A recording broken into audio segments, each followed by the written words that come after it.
Қайырлы күн достар, біз бүгін өте құнарлы қызыл ірімшік деп аталатын ірімшікті дайындайтын боламыз. Видеоны соңына дейін қарап көріңіздер.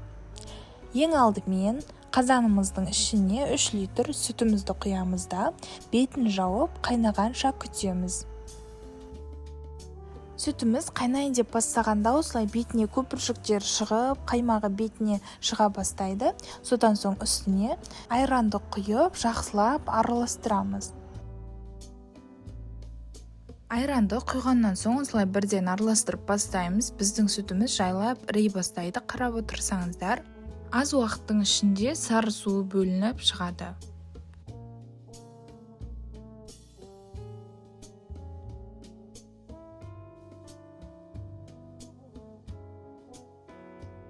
Осылай сары су бөлініп бастағаннан астын жай қоямыз да 2 сағатқа қақпағын жауып қайнатамыз.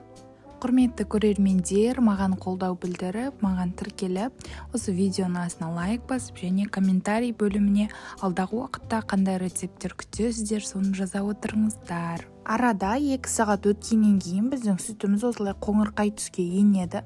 Енді осылай бір араластырамыз да үстіне өздеріңіз қалаған қант қосасыздар. Мен 200 грамм қант қосқан болатынмын. Қант қосқаннан кейін жақсылап бір араластырып жібереміз. Астын баяу отта тұра береді. Қақпағын жауып, тағы да бір немесе 40 минуттай қайнатуға қойып қоямыз.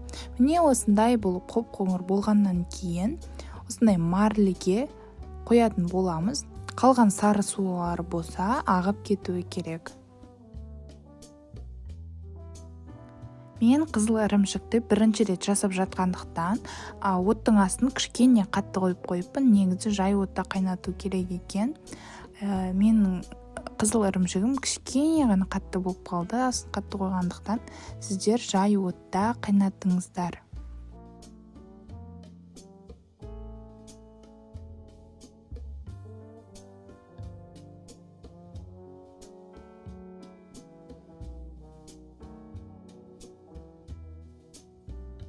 Міне марлеге салған соң бізге керек емес сары сулардың барлығын сығып алып тастайтын боламыз.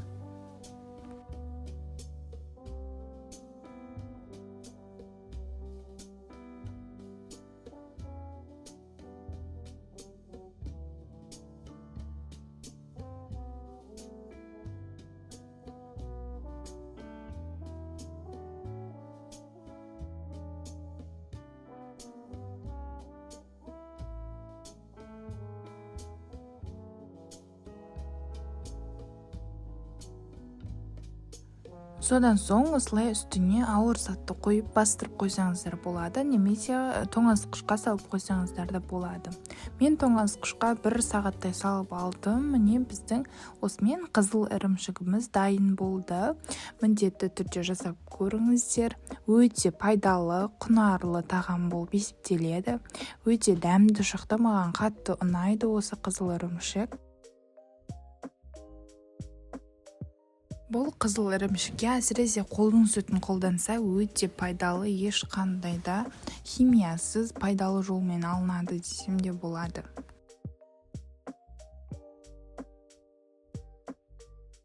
Шаймен ішкенге өте жақсы үйлеседі. Сіздер де міндетті түрде тура осы рецептпен жасап көріңіздер.